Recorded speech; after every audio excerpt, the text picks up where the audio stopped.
So this time we're hiking Cheakamus, I think it's called. I might be saying it wrong. Trail. It's Saturday, I think the 18th. Is it the 18th? Maybe. Probably. Yeah, we think it's the 18th. So I don't think it's gonna take us too long to get up there. We've been on the trail maybe a kilometer or so.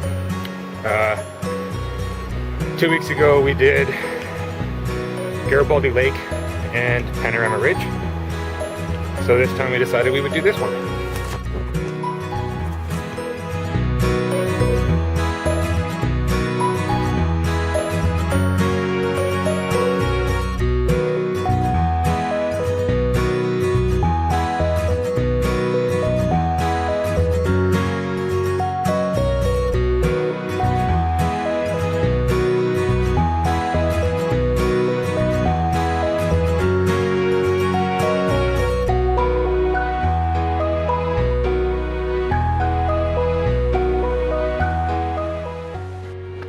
Alright, so the other camera, am I in focus?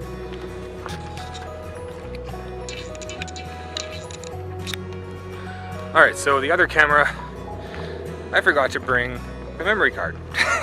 So I was only able to record like one short little video. I could put this video card in, but this records better video anyway. So we'll use this. As you probably saw before this, I put a little bit of the trail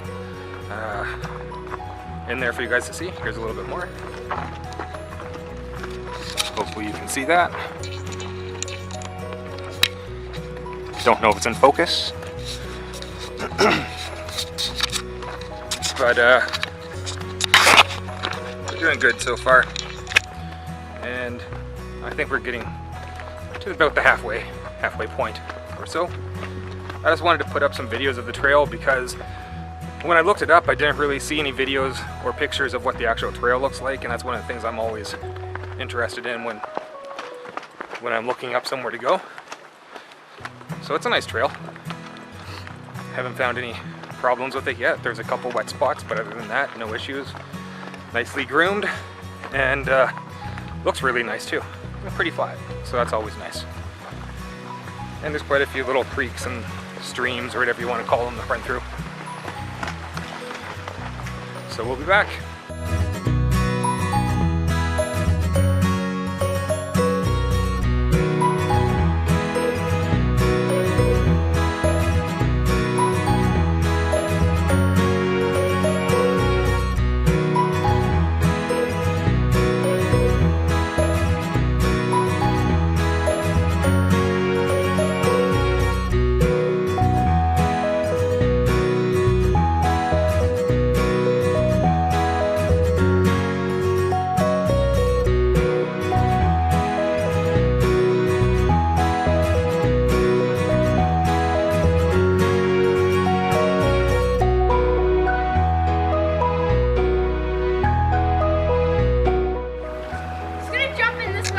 All right, do it.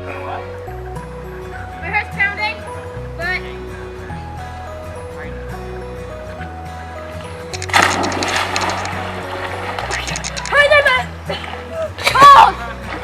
oh! How'd it feel? What? How'd it feel? Good. But cold. Very cold. If you brought my goggles, I could have gone longer. You gonna go in again? Huh? You gonna go in again? Yeah? It's over here. This is deep. But yes, I am going to jump. So. Or fall? What?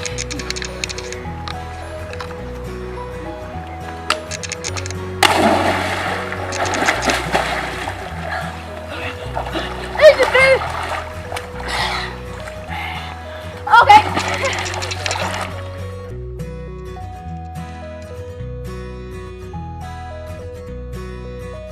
That is cold.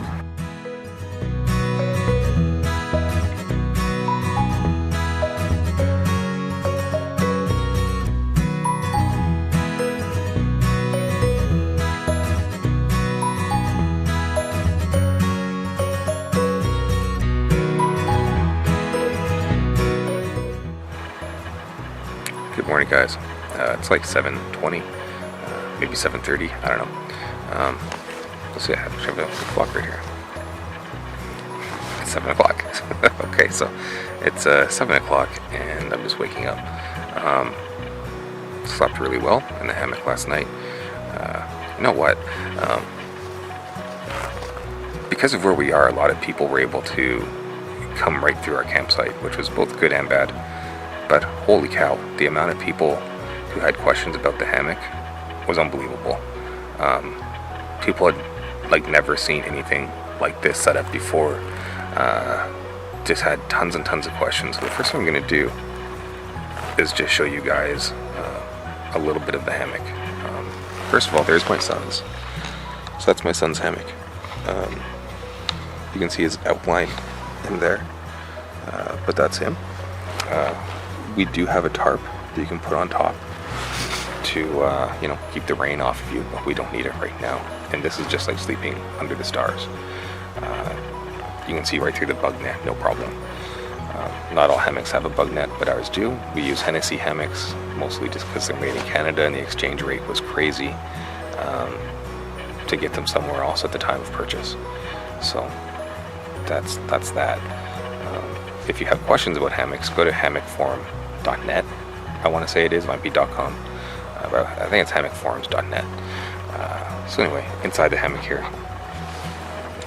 a lot of hammocks have what's called a ridge line, and that's this line here. This is used to help you level the hammock out, but it's also convenient to keep bug net off of you as well as hang stuff on. So you can see there's a little gear loft here. This has my GoPro and some stuff in it. Some glasses here and a book.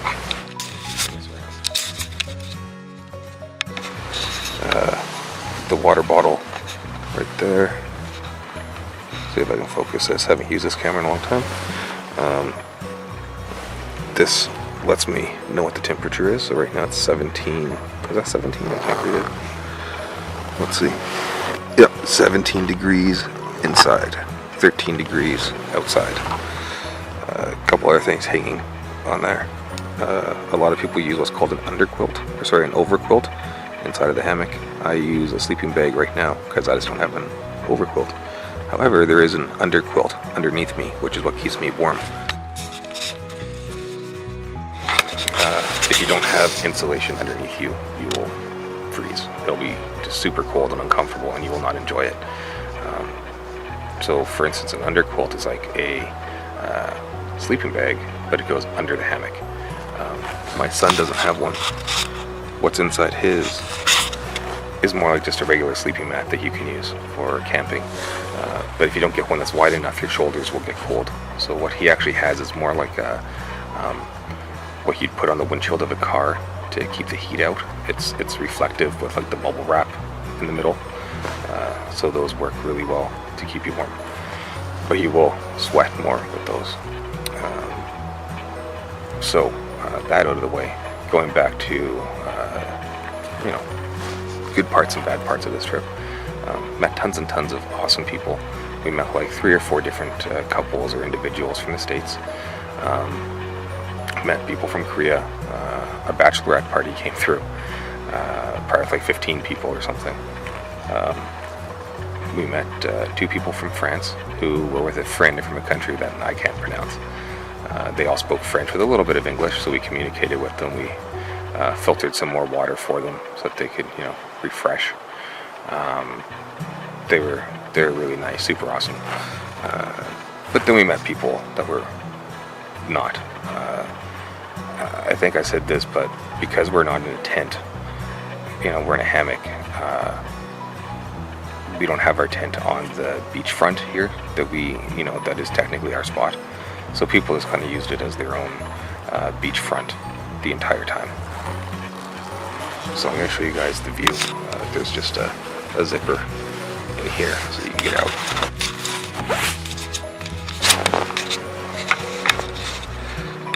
So here's the view that I get to wake up to, which is pretty awesome. But right behind that log is sort of where the tent would normally go. So people just use this as their own beachfront kind of property when they came through, which is fine. However, we had some people who were just kind of rude. Like, we had people leaving food here. I had to clean up from multiple people leaving food all over the place.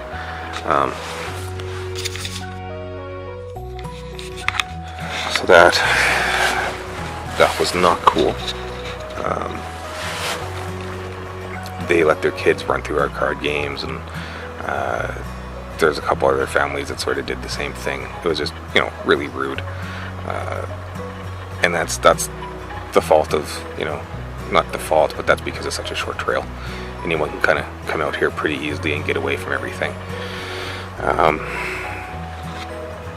The only way I could really see it being prevented would be if the trail was maybe, you know, 20 yards away from where it is now, 20 yards further away from the beach, and then they had sort of a designated day use area for families that hike in, and then, you know, individual camp spots. We were pretty much right out in the open. We're literally 10 feet from the trail.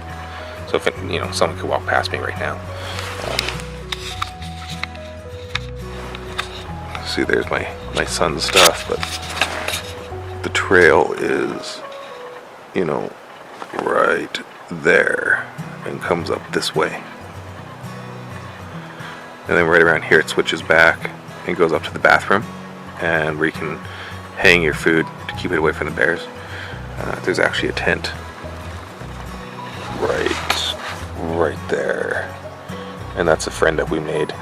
She's really nice. She's from the US. So yeah, that's about that. If you guys have any questions, let me know. I'll see what I can do to answer them.